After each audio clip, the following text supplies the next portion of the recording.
We're a little bit ahead of schedule, so I could probably allow a few more minutes to do some Q&A now. What I'd like to do is ask you to put your hands up.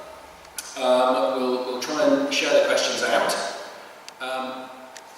If you're happy standing and speaking without a microphone, that would suit me, otherwise I'll have to run around a bit. And I'll try and repeat the question so everyone can hear it. What we're going to try and do is ask you a few questions. What changes do you think could be made to the Climate Change Act so that it fits with the latest IPCC report and this very key date that James talked about, 2050 and perhaps 2100?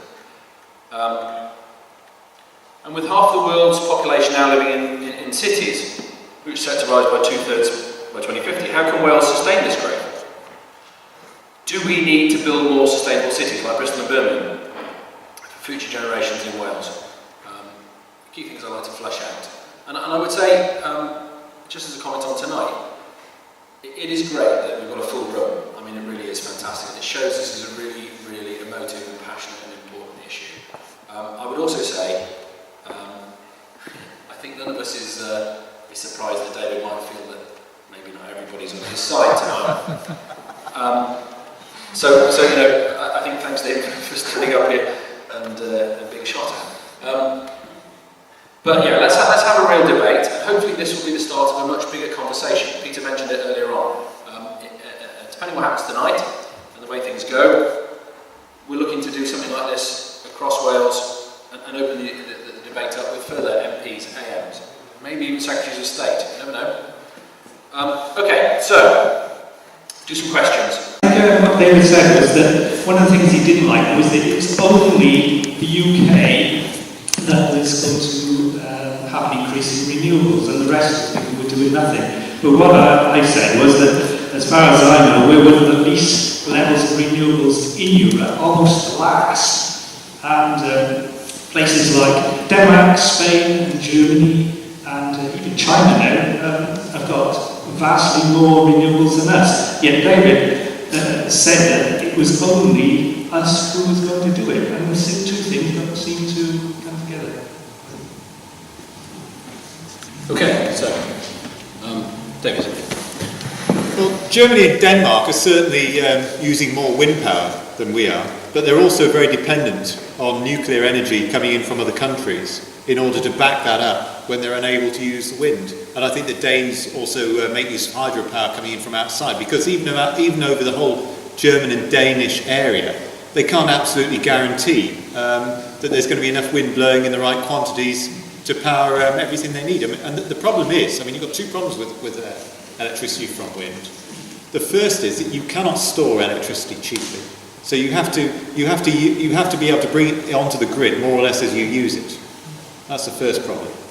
The second is that you can't predict exactly where the wind's going to blow or how much of it's going to blow at any given moment during the day. So you always have this problem of balancing what you're drawing from wind farms and matching it up with using some other form of power, which ideally would be something like gas, which you can sort of turn up and down fairly quickly and easily.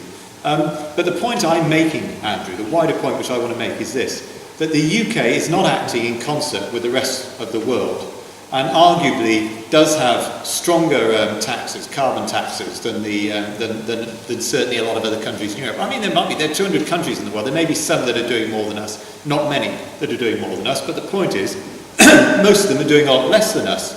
And if big emitters like China and Brazil are not going to get involved in a global agreement on reducing carbon dioxide emissions, what is the point in Britain signing up to get rid of 80% of its carbon dioxide by 2050? Nobody else is offering to do that, and that really, I think, may have answered somebody else's question. That's why, or was it you, Mike, that asked about the Climate Change Act? What I would do is change the Climate Change Act so that we are not doing things by ourselves. We will only do them if the rest of the world agree to take part as well.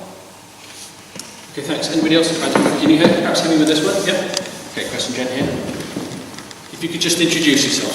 So my name is Alan Hughes. David talked about the view of economists. You can choose your economist and I'll choose Nick Stern, who holds a completely different view that if A, the science is settled, and B, if we don't get on with dealing with mitigation of climate change sooner rather than later, it will be more expensive. And he was ahead of the IMF, something like that. Okay, folks, did everybody hear that a bit more clearly? Do I need to repeat? Okay, so I don't know, Dave, do you want to come back on that? Very quickly, I mean, Yeah. I'm going by what the IPCC themselves are saying in their most recent reports. I mean, I agree this is very different from what Stern said. Stern was saying that we could be faced with decreases in global GDP of, I think, 5 to 20%, I think he was saying. But the most recent IPCC report, and I mean, you can look it up if you want, I've even got it on here, but it'll fiddle around with it, it'll take me too long. But they talked about 2%. In fact, they talked about 0.2 to 2%. And that is not a catastrophe or a cataclysm by any means. There are lots of other potential nasties out there which could hit us by 2%. I mean, we could have a global economic collapse. We could find that vaccines are no longer working.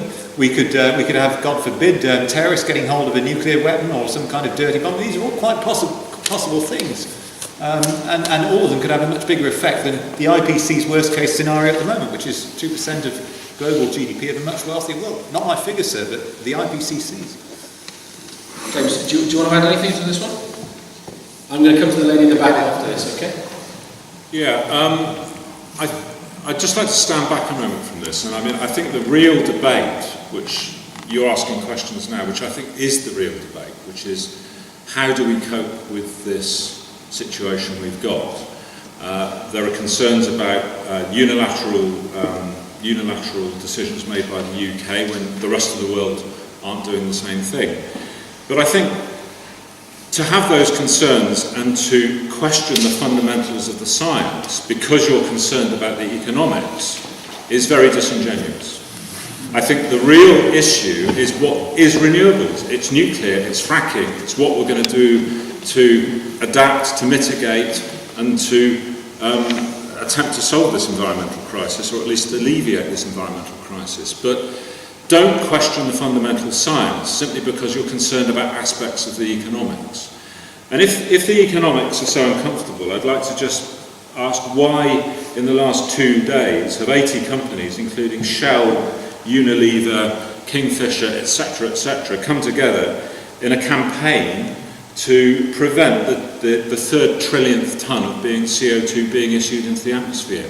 These big multinational corporations are now as concerned as many of the environmentalists are about the situation in terms of climate change. And in many ways, they're actually way ahead of where the governments are in this issue. Okay, thanks. Okay, well, you're all kidding now.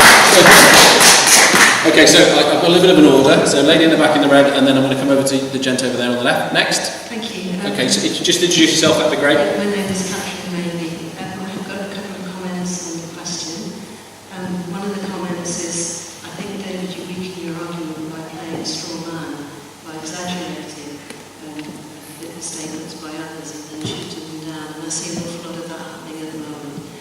For example, I think you know that everybody who looks at energy supply knows that there's no single technology, no silver bullet, and that wind would be part of the mix, not stand alone. So I think that's probably a foolish argument. I also think it's a mistake to label people to be called an environmentalist and put in a little box and think that that's actually, you can use words like the green lobby. Personally, I have 2 degrees in engineering and I don't call myself an environmentalist, but I do look at the facts and try and judge on that basis. Thirdly, the feed-in tariff, which you say that the only people who were doing, we actually learned from the Spanish and Germans and took it on because we knew that PV technologies and other very usable technologies were not achieving market penetration, even though they'd been available for a very long time, and it was a very well considered and balanced policy. So I think it's another inaccuracy. My question, however, is whether you, as a decision maker on our behalf, could hold our future in your hands and have carried out a risk analysis. My basic understanding of risk analysis is that you look at the likelihood of the risk and you multiply by the severity of the impact. So your suggestion that we should reduce our activity because we're just a little unsure of just how bad the risk is. You still need to actually multiply that by the severity of the risk you're correct.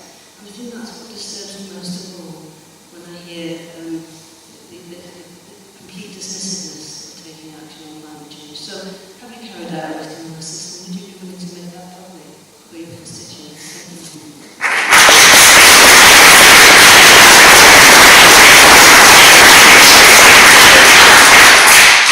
Folks, just one second. Folks, if I can ask, I appreciate this is a very passionate audience. We haven't got all night. Let's go with the questions. I appreciate that this is a forum in which you'd like to say what you feel. But if we could just shorten them up with respect, lady who's not an environmentalist at the back, if we could just keep it succinct, that would be great, and we can have a little bit more from our panel then. Okay. With respect, thank you very much. The IPCC, Working Group 2, page 19. They're saying the risk is 2% of GDP if it's all going to go wrong. 2% of the GDP of a much wealthier world. And yet we're being asked to sacrifice between 1 and 4% now by the IPCC in order to try and ensure that people who are going to be much better off than us anyway are going to be even better off still. Now, you ask me if I have a risk assessment. The risk is the public aren't going to buy this. Because I go around, I mean, politicians listen to the public quite carefully, believe it or not, because otherwise we don't get re-elected. And when I go around knocking on people's doors, the one issue that comes up over and over again is the cost of their bills. And I'm not going to be the person that drives up electricity bills in order to make sure that my great-great-grandchildren are even better off than they're going to be anyway. Okay, so I've got over there on the left. Yes, Andrew Erskine. David, you seem to dismiss the impact of carbon dioxide by saying the temperature hardly gone up in the last 70 years. I was wondering if James could come back on that and give us a bit more depth in what is the delay in temperature increase after carbon dioxide is emitted into the atmosphere. Thank you very much, that's great. James, come on. Okay, thought this one would come up. Here we've got the global average temperature anomaly is basically the trend in global average temperatures between 1850 and 2012. Pointer. So that's 1850, 1900, and so this is where we are. And the argument is that since 1998 there's been no significant increase in global average temperatures, surface air temperatures since 1998. And that's true. It's true, I don't disagree with that. And that has to be seen, however, in the context of this trend since 1900. And what you'll see, and David mentioned this, there were other periods, for instance this period between about 1950 through the 1960s, when the global average temperatures but the general trend since the late 19th century. But the general trend since the late 19th century has clearly been for increasing global temperatures, and that is exactly consistent with the increase in the greenhouse gas forcing. So the question is, why do we see these decades which buck the trend? So this isn't geographically, this is the entire globe. And the reason for that, David mentioned that there are other things other than CO2 that affect the climate, and that's true. The Earth's climate has indeed been changing since the Earth was formed. There are many, many different influences, and what's going on is you've got an anthropogenic, a human-induced CO2 increase, but you've got that natural variability going on underneath that, and those natural changes are continuing. The solar variability is continuing. There are changes in volcanic eruptions which are completely independent of the climate system. They're a function of the Earth's internal system. And then you have also oscillations which are completely natural oscillations within the Earth system that influence global temperatures. And the example of this for the last warming, the last period since 1998, is the El Niño phenomenon in the Pacific, something that's called ENSO, which is a variation in the surface temperature of the Pacific, which oscillates on a sort of time scale of 5 to 10 years. And when we have an El Nino event, this was 1998, we get extremely warm water across the equatorial part of the Pacific Ocean, and that pushes a huge amount of heat into the atmosphere. And so when you analyse the El Nino years as opposed to the other years when this phenomenon actually takes place, you see these are some of the warmest years that we've experienced. And 1998 happens to have been a really, really big El Nino year. So to take your start date as 1998 is somewhat anomalous because it was actually, as a result of this natural variation, one of the warmest years on record. So you take out 1998 and you don't see that flattening. So you see a continuous trend. So this is what it is. These purple things, this purple coloration, is the really warm water which spreads out across the equatorial Pacific during the El Nino year.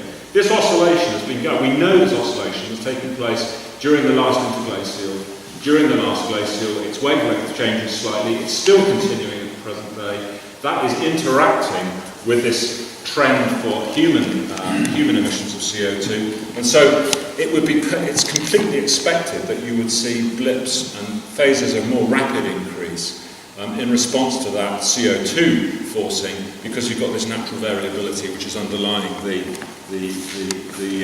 evolution of the Earth's temperatures. So can you do that? Yes. There's two. Is that one? The one before that. That one there. But this goes back as far as 1850. If we went back a little bit further, we would see that it was much colder at the end of the Little Ice Age. So some of this warming that has taken place, as I think James is basically accepting, some of this warming is nothing to do with man-made carbon emissions. It's to do with the fact that the Earth was warming up because we were in a cool period around about like here. And then if we went back a little bit here to the medieval times, we'd have found it was warmer again. This is a fact. And then during the Dark Ages, it was cooler.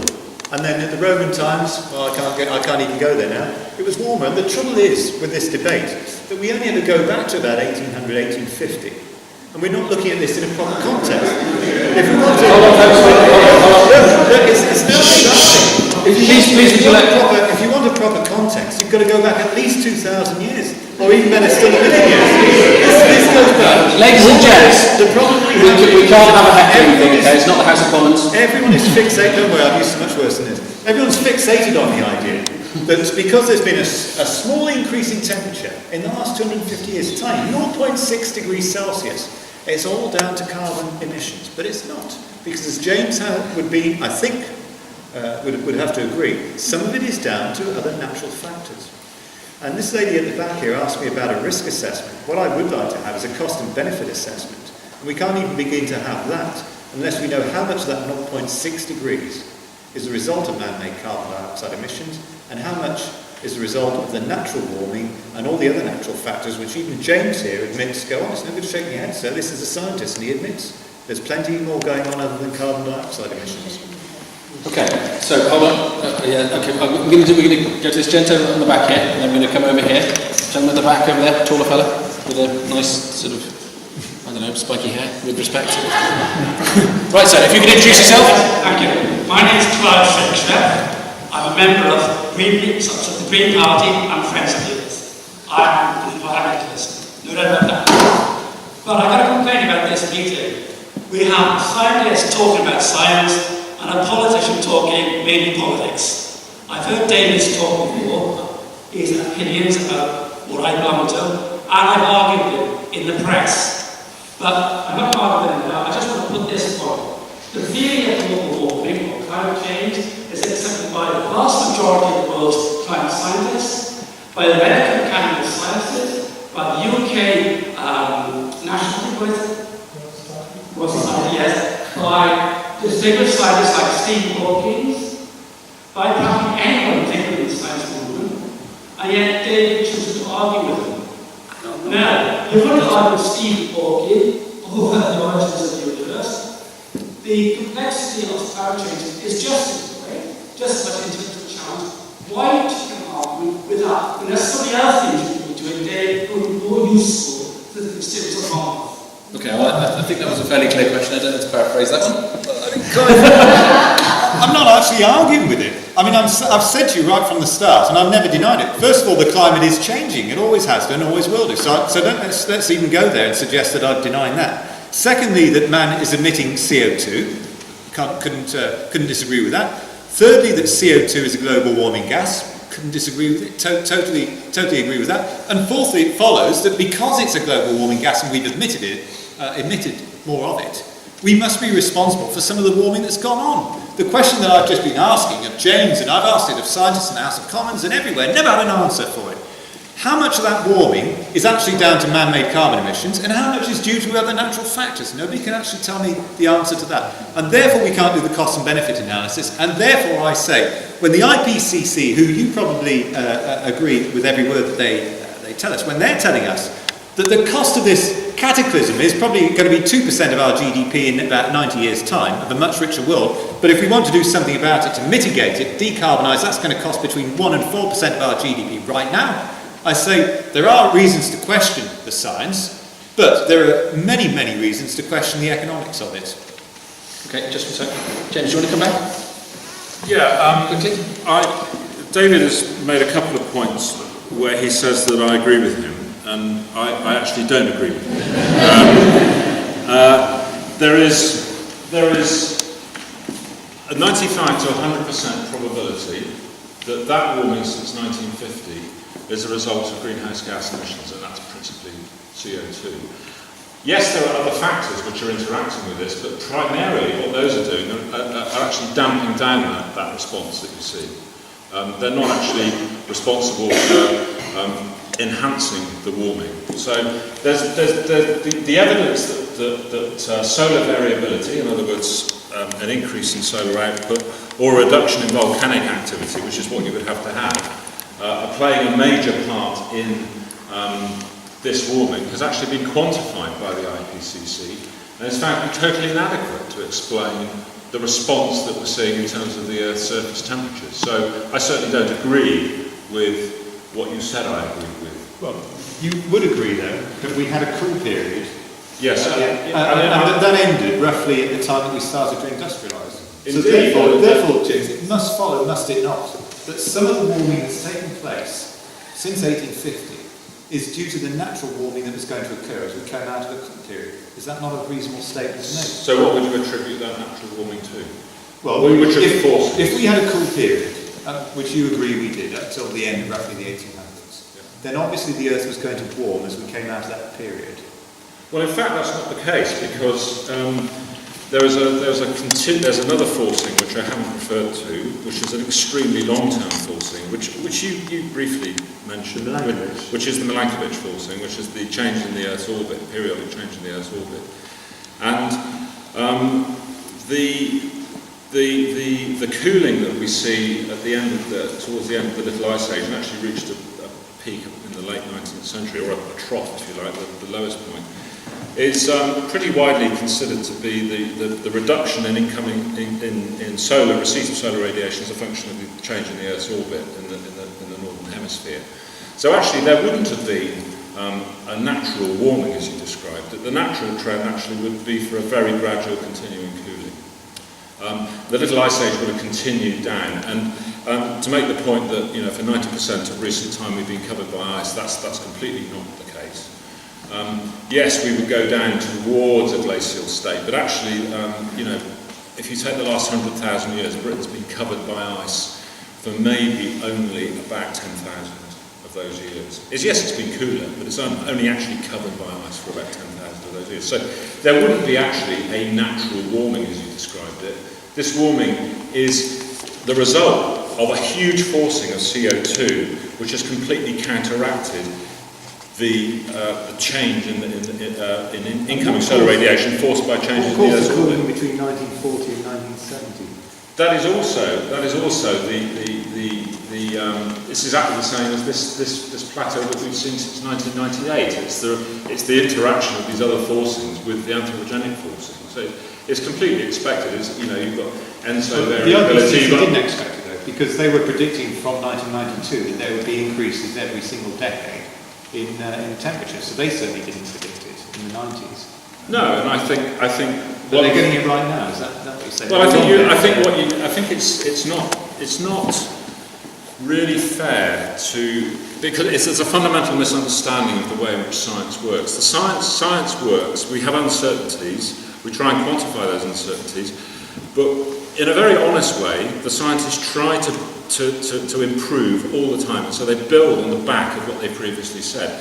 So in a sort of lawyer type way to say, well, this is what they were saying, then they've changed their minds. That is a fundamental misunderstanding of the way in which science works. Science works through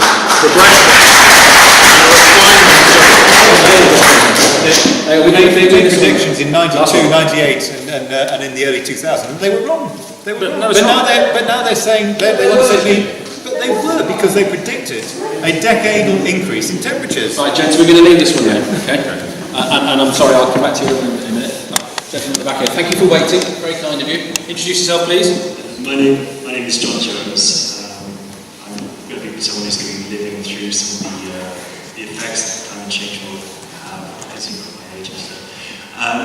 One of the things that David Davis has talked about a lot is about the economy and how it's only going to affect us by only 2%. But I don't think that's the only thing that us people who are concerned about the climate are worried about. We're also worried about human life and the damage that freak weather, which will happen more and more as the climate warms. Freak storms, freak El Nino effects and stuff like that will be happening. But also, I'm an asthma sufferer, and at the moment, Asthma UK has recently released a report suggesting that hundreds, if not thousands of people in the UK alone are dying as a direct result of the amount of pollutants in the atmosphere, particularly in London. And basically, I think we need to really start to think about the fact that it's not just about the economy that's going to be affected, it's human life as well.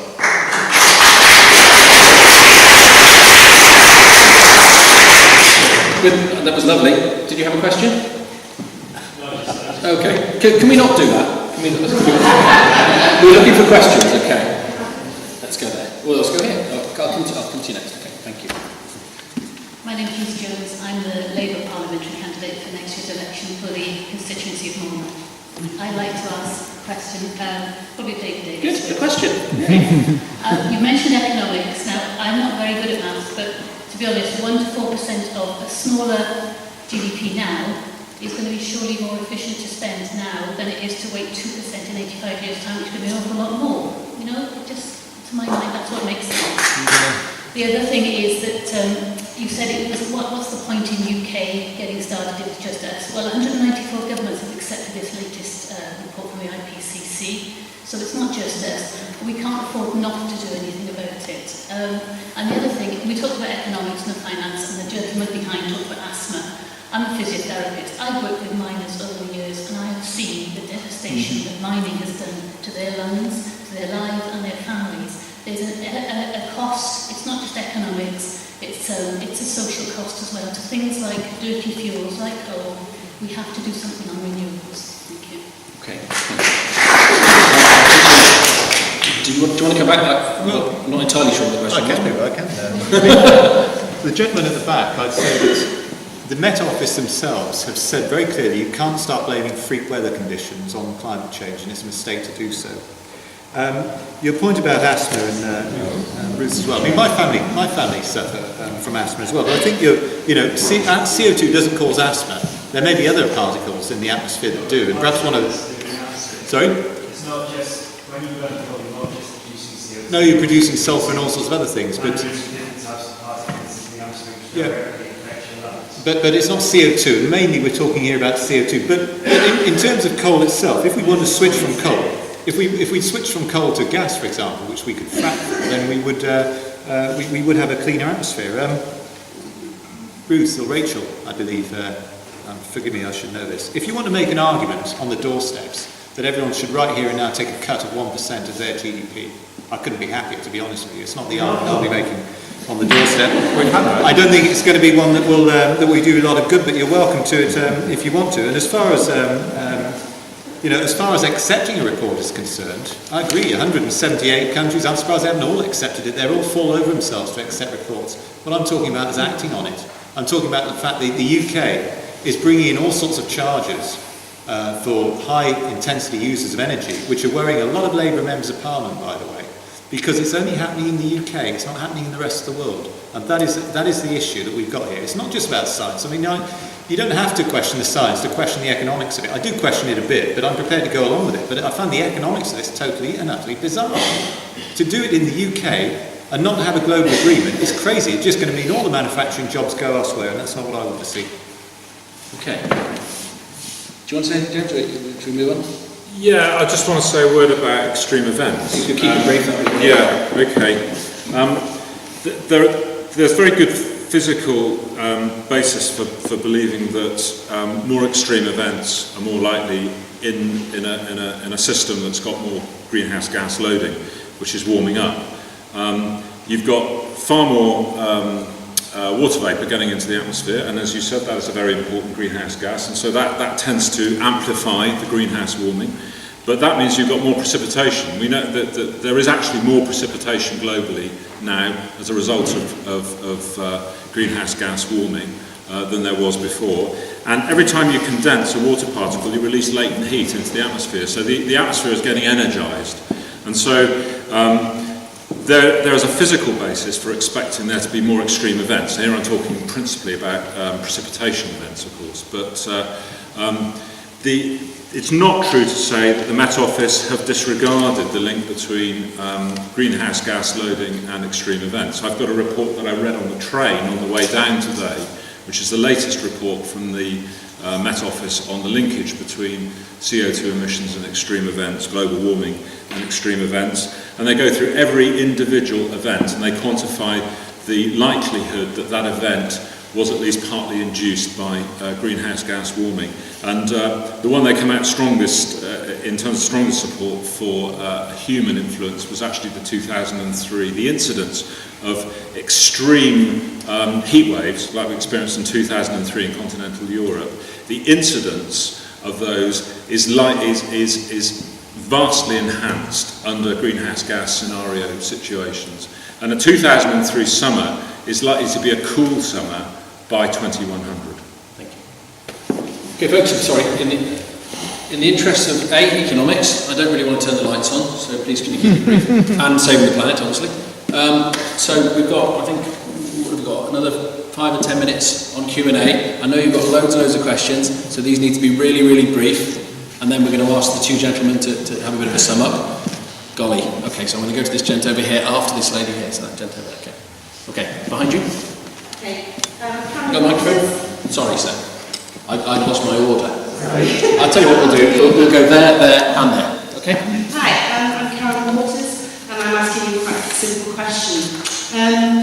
David Davis, you both answered this. And what do you think are the motives of those scientists who are not quite sure whether you think they're falsifying their data or they're misinterpreting their data? What do you think their motives are for drawing our attention to what they you obviously think they perceive to be falsely and other causes of climate change? And similarly, what do you think are the motives of those climate change deniers? There must have a reason for misinterpreting their data as far as you're concerned. Good question. Thank you. Thank you, Karen. David, do you want to go first, and then we'll come to you, James, after that? I don't know what the motive of scientists like the ones in the Climate Research Unit who refused to give out their modelling information and did everything they could to destroy stuff that had been asked for under Freedom of Information Act. You'd have to ask them why they chose to hide their information. I don't know who are these climate change deniers. I mean, as I've said all the way through, this is the easy way to try and win an argument, is to try and portray somebody as having a view they don't. I don't deny, as I've said all along, but I'll say it again because you may have misheard me or misunderstood. I don't deny that climate is changing. I don't deny that carbon dioxide has some impact on the atmosphere. I've said it all the way through, always have done, always will do. So where's the denial? All I've done is put some pertinent questions and raise some issues about the science and point out, and I think James has to accept this, that the scientists don't know everything. Maybe they do now, but certainly the IPCC were getting it wrong in '92, right up until recently. But obviously we now have to accept that they know everything and that they're absolutely right. And so I look at the economic argument, and I look at their figures, not my figures. You have to take this up with them. And their figures are saying, here it is, page 16, 19, 2%. 2%. Hang on. What is the motivation? I don't know. What is the motivation of Friends of the Earth if they believe that carbon dioxide is the greatest threat? Folks, we can't have you all talking It's the about greatest it. threat to mankind. Why aren't they supporting nuclear energy? Why aren't they supporting fracking? Why is it that they are so friendly? Why is it that they're linking arm in arm philosophically with the directors of Gazprom in opposing a source of energy that is cheap, reliable, and can cut carbon dioxide? I don't know. Everyone has their different motivations. What I can tell you is, I have only one motivation, and that is to see gas and electricity prices coming down for householders, and I want to see more manufacturing jobs in this country. I've never worked for big oil. I've never worked for any kind of oil or energy company. The nearest I've ever come to it is a small family haulage business, which is long gone. So I actually have no motive in this whatsoever, other than cheap fuel and good manufacturing jobs for people, and I don't apologise for that. Okay, James, please, as brief as you can go. Yeah, so I think the IPCC is the largest scientific endeavour that's ever been undertaken in terms of the amount of work that's gone into it, the amount of peer review. Every sentence is poured over, and there's a huge number of people involved. There's principal authors, lead authors, reviewers, and so on. And I know a lot of these people, and I know the time they've put into it, and so on. In any group of people, and scientists are, after all, human beings, you're going to get a range of views about particularly what the response in terms of adaptation and mitigation should be. And there was a dissenting voice. There was a scientist from Sussex who felt that I think Working Group 2 had been too alarmist. Well, I think it would be remarkable if there weren't one or two dissenting voices in an exercise that is so large. I think the vast consensus it's extraordinary consensus of the scientific community, and the number of dissenting scientists is vanishingly small. I mean, don't go away with the impression that there are, a third of the scientists you meet. I go to climate conferences, I go to earth science conferences, there aren't a third of them there sort of dissenting from the view. It's absolutely the consensus. Would they be allowed in if they did? Absolutely. We don't have, we have no axe to grind. The people involved in IPCC, they spend a huge amount of time at no personal gain to themselves because they feel they have a scientific vocation to devote themselves to getting this right. Then they have no industrial or economic backing. They will not lose their jobs if they're a dissenting voice. The chap from Sussex hasn't lost his voice. There's no reason why we have to say these things. But scientists are committed to getting it as right as you possibly can. And on the whole, they're really honest people. And they're trying to do the best they possibly can. Okay, sorry. Ladies and gents, I'm really sorry. I'm going to do 2 more questions, and that is going to be it. So with respect, I can't have any more hands up, okay? So this gent here, and then we're going to go there, and you'll be last, sir. But not least, obviously. Right, if you could introduce yourself, that's great. Yep, I'm Mark. 2 minutes. Thank you. Some of the worst case predictions are pretty serious if you start looking at a +4 scenario and what that means for bits of the planet. I hope the science is wrong. I really hope the science is wrong. And you know what? I'll be delighted to be proved, have my views be proved wrong. Delighted and happy to stand here and announce that I was wrong. What I'd like to know from David is, and that will become about primarily if the consensus scientific view changes, I will go with that. And if they in turn in time would say, actually it's not as bad as I said, well, I will follow that view. So my question for David is, what would it take, David, for you to change your view on science and to be more accepting of the mainstream scientific view? There you go. David? With respect, James, I don't think I need you on this one. I can't run through, I've run through some of the issues I have with science, but you'll notice that was one small part of my term. I have an issue with the economics, definitely, and that's based on the IPCC's own figures. And I have an issue with the environmental movement, because as I say, if they really and truly believe this, that it could be 4% or 6%, Why won't they bite the bullet and compromise a little bit and start accepting that it's going to mean nuclear power, fracking during the transition period, an open-minded look at issues like the 7 barrage? Why not? Because if you believe that we're facing some kind of catastrophe of 4 degrees plus, which not even the IPCC are predicting, but if you do, then surely nuclear power is going to be better than the alternative. And most importantly of all, why, when politicians from all parties are implementing policies that have pushed up energy prices for people, why do Friends of the Earth then go and launch a campaign attacking the high price of fuel? You know, it's absolutely crazy. We're not stupid, we politicians. If you're going to attack us for increasing the price of fuel, we'll bring the price of fuel right back down again. And the only way that we can do that, because we can't influence the global cost of gas or anything else, one thing we can do, well, I'm not going to, you know... What would change your mind and be more accepting of the scientific view? What would it take? I mean, I've already told you why I've got my...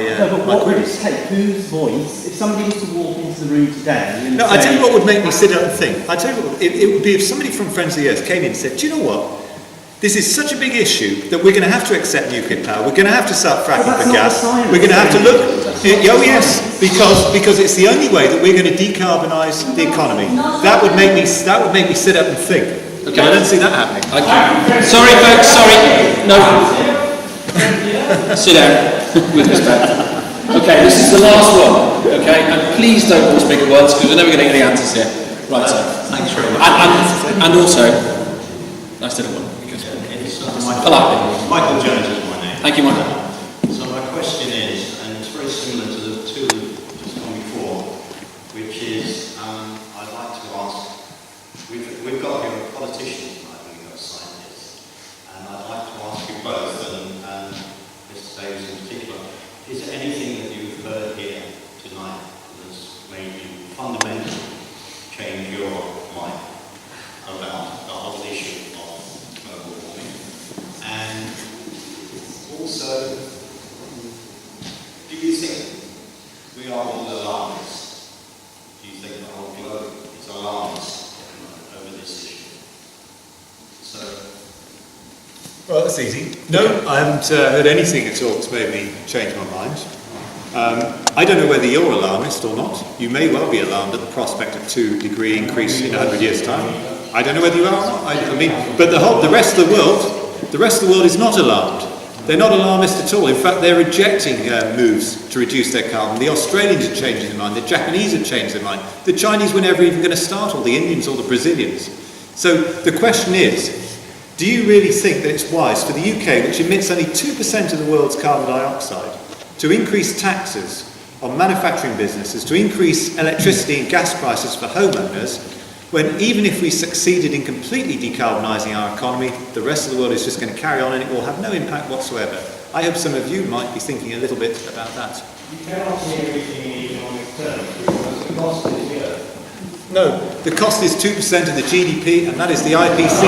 That's what the IPC say, and you're all supporting the IPC. That's what they're saying. It's not me. I haven't made this up. It's there. It's there for you. 2% is what the IPC say. If you want to laugh at the IPCC, then that's up to you. Ladies and gentlemen, okay, just quietly for me, quietly. Okay, so James, if you want to come back, it's a minute. And then just to summarise, folks, I'm awfully sorry if you didn't all get your questions, and I'm sorry if time ran out. I'm going to ask the two guys the two guys on the panel to give us 10 minutes each afterwards, and it will be 10 minutes. It won't be 15 or 25, it'll be 10 each. I feel like a school teacher sometimes, but you're quite well behaved, class. So James, come back on this one, and then we're going to go to 10 minutes of summing up. No, I haven't heard anything that's changed my mind this evening. That's the answer to the first part of the question. I actually take the view that IPCC has been described as alarmist, and that word has been used. I tend to the view that actually the IPCC is actually a very conservative document, and I'll give you a particular instance of why it's regarded in part of the scientific community as quite a conservative document. It has to go through all these iterations, and the final policy statement has to be accepted by governments. It has to be acceptable to governments before it's actually produced. So it has to be completely evidence-based, but this process tends to make it slightly more conservative than it needs to be. In terms of sea level change, the predictions are simply based on ice melt and expansion of the ocean. There's no consideration of what we call the dynamic instability of the ice sheets, and everybody here is concerned about the West Antarctic ice sheet, which is grounded below sea level. There are good physical reasons for believing that ice sheet might be inherently very unstable. And if that ice sheet, with a series of positive feedback, starts to go, we're not talking about 3.2 millimetres per annum, we're talking about potentially a total of about 5 metres of sea level. Okay. Right, folks, thank you so much for your questions and your passion and your commitment. It's been a fun half an hour, certainly. Very serious debate. I'm sorry we get a little bit dark now. Should we turn the lights on? What do you think? Yeah. Okay, we'll give my microphone. Yeah, we'll do. Okay, great. Okay, so I'm going to the lady just asked if you guys will use the microphone for this bit. Okay, so it's going to be 10 minutes each, and it should be James first, really. Okay, so James, 10 minutes, just to sum up. Thank you. Okay, I won't actually need 10 minutes, I don't think. The scientific evidence supporting human-induced climate change is now overwhelming. Climate isn't changing now, and its rate of change is increasing. So climate change is not just something for the future, it's actually happening now. And the society in general, including the political classes, I don't think, have even begun to comprehend the scale of the crisis that we face. And I talk to scientists all the time, and this is a generally held view. I go to conferences, they haven't even begun to contemplate what we're now facing. So the real issue is not whether rapid human-induced climate change is happening, but what we actually propose to do about it. We know the cause of the crisis, and in fact we have the tools to predict the consequences in terms of climate models.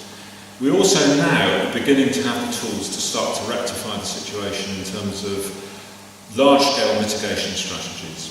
But we also have the tools in terms of, and this was included in the report which has just come out, the third working group report of the IPCC, the lack of engagement and agreement amongst the, in a political sense, to come to an agreement to mitigate, not unilaterally, to do it together, is depressing. And I think the scientific community feel that's a very depressing lack of agreement.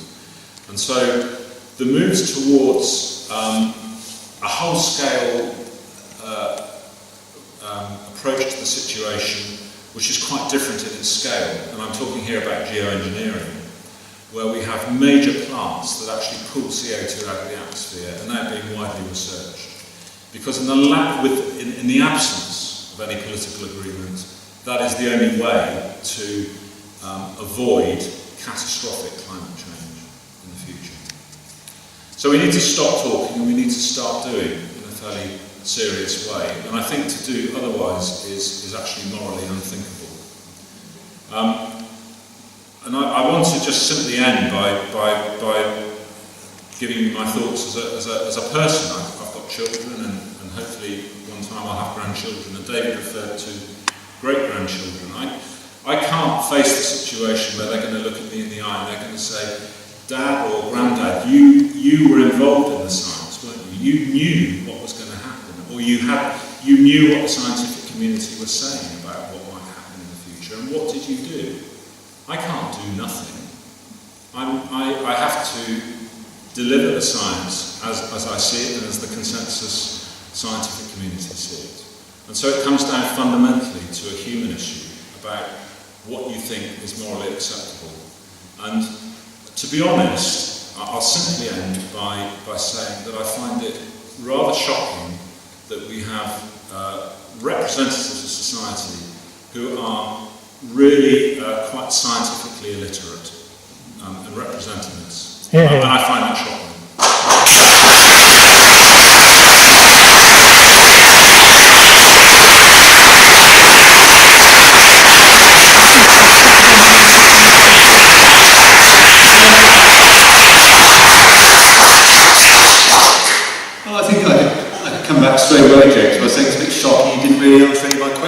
didn't. You had the choice several times to say how much of that warming is man-made and how much has come around through other factors. And that's the question. You have tried to. You put up a slide earlier on. This one here showing climate change and malaria. You must know, James, that malaria was a problem in European countries 100 years ago because they were poor. You must know, James, that malaria is not a problem in wealthy countries like Singapore, which have very hot temperatures, because they're wealthy enough to deal with it. So, I think you've been a little bit misleading yourself in the statements and the slides you put up there.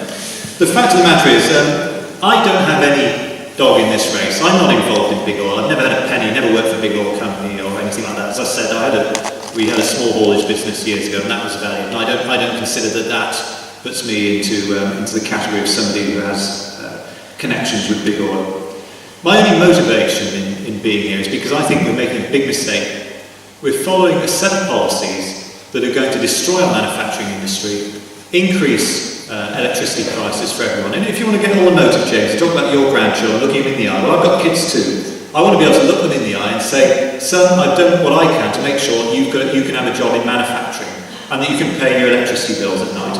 And what annoys me more than anything else is that as things stand at the moment, we're not going to make, if we carry on with a policy of mitigation, trying to decarbonise, going over entirely to renewables, which will cost a lot more money, which people aren't prepared to pay and which nobody's prepared to make the argument for. All that is going to happen is that we're going to damage our economy. If people think that there's a problem here, we need to not be thinking so much about mitigation unless we can get a global agreement, but adaptation. Because a 2-degree increase in temperature is something that we can adapt to. A small increase in sea levels is something we can adapt to. No, it's again, James, you talked about the increase over the last 100 years. You did mention that sea levels have been going up more or less ever since the end of the last ice age. And we only ever hear one side of the argument from the scientists. I don't doubt the science. I've said this over and over again, and I'll say it again, even though I know I'm going to get misrepresented. There's absolutely no doubt that climate change is going on. There's no doubt that man has had some impact on it. I've said it 3 or 4 times tonight, and I'm still going to get misrepresented afterwards. But there is no doubt in my mind that to unilaterally go off taxing the hell out of our industries, pushing up the price of gas and electricity, when none of the rest of the world are doing the same thing, is absolutely crazy and is going to destroy jobs and make the cost of living more expensive for people in this country. And that's something I will never ever accept.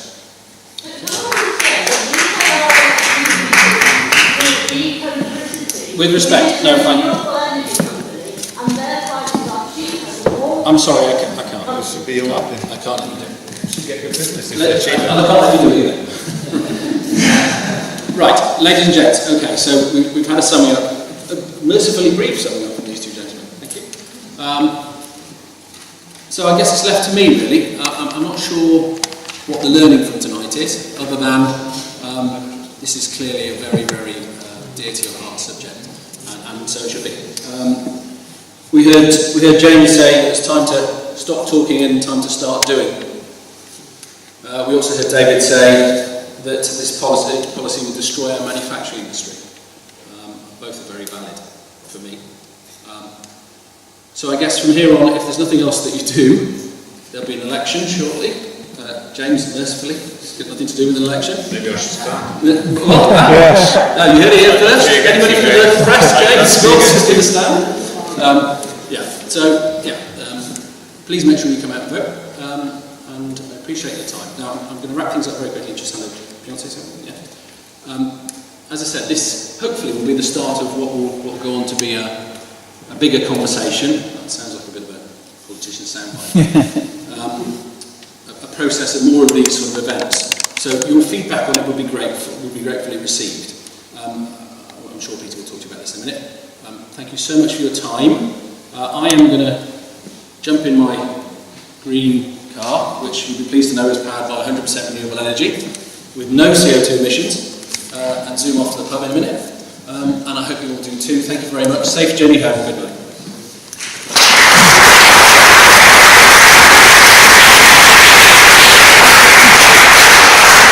Well, I just really want to say a few words of thanks. Thanks to you for the audience in terms of your robust questioning and passionate commentary through the evening. Probably a bigger thanks, though, to David, because actually, as the chair said at the outset, it's important. It's important to challenge. It's important to sharpen our minds in terms of the challenge that's put forward.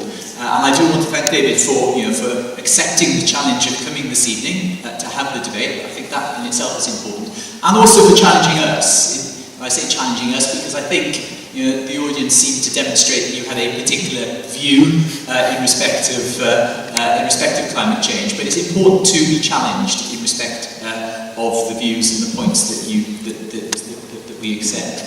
I think, James, this is, as far as the Climate Change Commission of Wales is concerned, the scientific evidence that James presented and that we've heard tonight is the basis for decisions. You can only go on the basis of sound scientific evidence, and I think we believe that the IPCC process is the process that delivers sound scientific evidence. So thank you, James, for conveying that so well to us this evening. I also recognise, though, that in terms of what we now do in terms of action, both from this evening, and I think you highlighted the nature of politics is important, that we engage in political debate. We need to have an informed debate in terms of the political debate.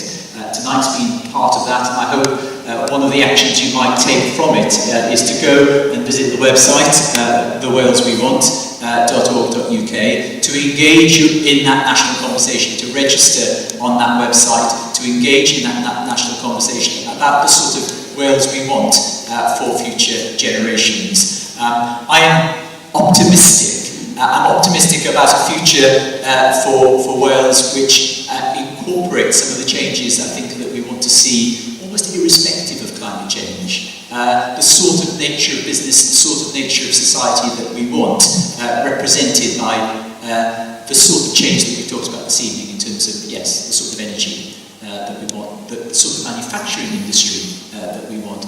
Wales as the country has a history in respect of energy and in respect of the Industrial Revolution, and I think we have a role going forward which is an optimistic role.